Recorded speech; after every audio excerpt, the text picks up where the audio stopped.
and when I sweep it completely, I am unable to see the difference between maxima and minima because it's very small, though it is, as you can see here also, if you see the center, earlier it was minima and now it is maxima in open circuit. And suppose, now because the load is either short or open, that is why we are getting maximum number of reflection from the output end and number of standing waves are being formed. Now if the load is equal to the characteristic impedance of cable, that is the termination is equal to the characteristic impedance, then no energy would be reflected back from the load end. And now I am trying to make the load impedance equal to the characteristic impedance of cable, and as you can see, this being lower frequency and this being higher frequency, I can see the standing waves are almost null. So very less standing waves or almost negligible standing waves are being formed up till 200 megahertz, but as we increase the frequency, we are not being able to null the standing waves because the load being purely resistive, but at higher frequency the cable needs a reactive or inductive component because the characteristic impedance gets R plus Jx. So it has to be cancelled, and which a purely resistive load will enable to cancel the standing waves. Now as you can see, the impedance is roughly around 50 ohms with RG58 cable. Now suppose I connect another cable. This is now a RG59 cable. This is a 75 ohm cable. Now the output impedance of source is fixed at 50 ohm. So we will be having a little mismatch while feeding this cable.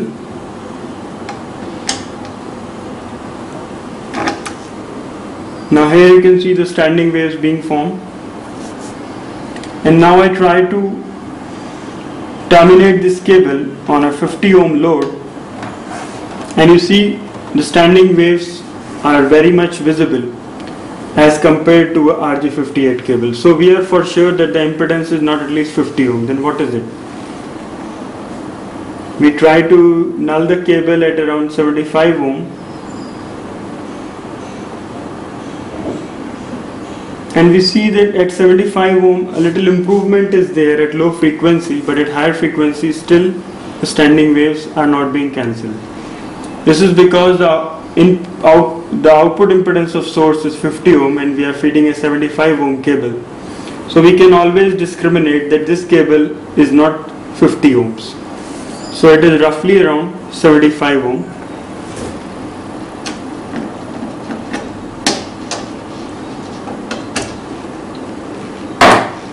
Similarly, now we connect a lossy cable. This is a lossy cable. Now the moment I connect a lossy cable, now you can see the VSWR has decreased because the energy is not being able to reflect back because of the loss of the cable. So instead, as we had seen earlier in 58, this VSWR was very good even at high frequency, but at high frequency the losses being more, the VSWR is less. So now you can see the attenuation here. Now if I terminate this cable,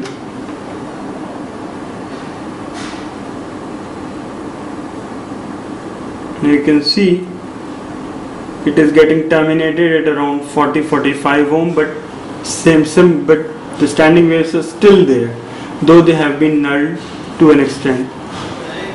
So you can say the impedance is around 45 ohm for this cable. Similarly, we have got one small cable, again a 50 ohm cable, that is RG174 cable.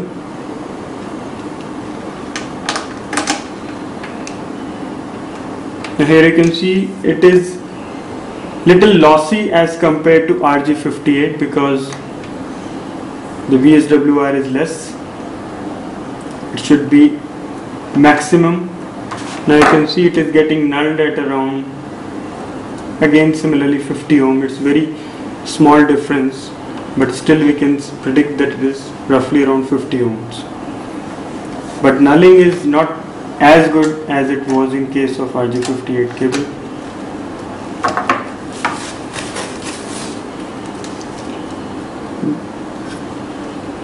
Now we have got a 300 ohm cable. This is a parallel wire transmission line. Now as you can see, we have to open this cable because there is no shielding, so the current is flowing in both of these conductors, and one part is picking the other part, so it has to be opened, otherwise you cannot check this cable.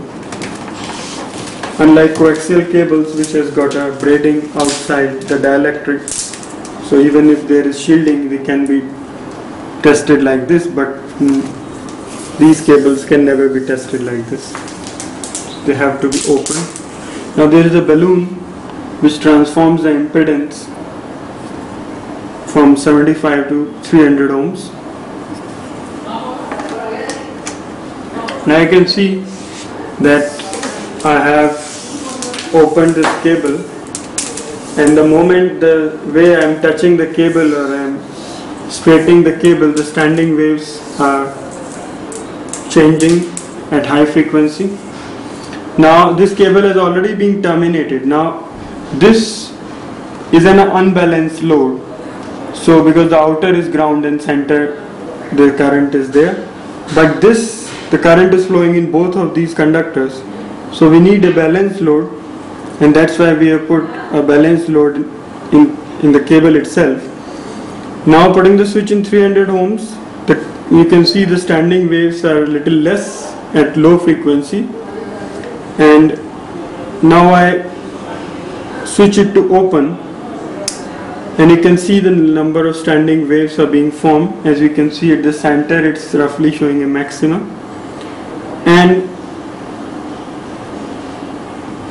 it is short actually, and this is a three-way switch, and now it is open. Now you can see the standing wave. Now the maxima has been changed to a minima here, and this is the termination. Now the termination is not very good because at low frequency this cable has got good response, but at high frequency then the characteristic impedance of cable is not 300 ohms.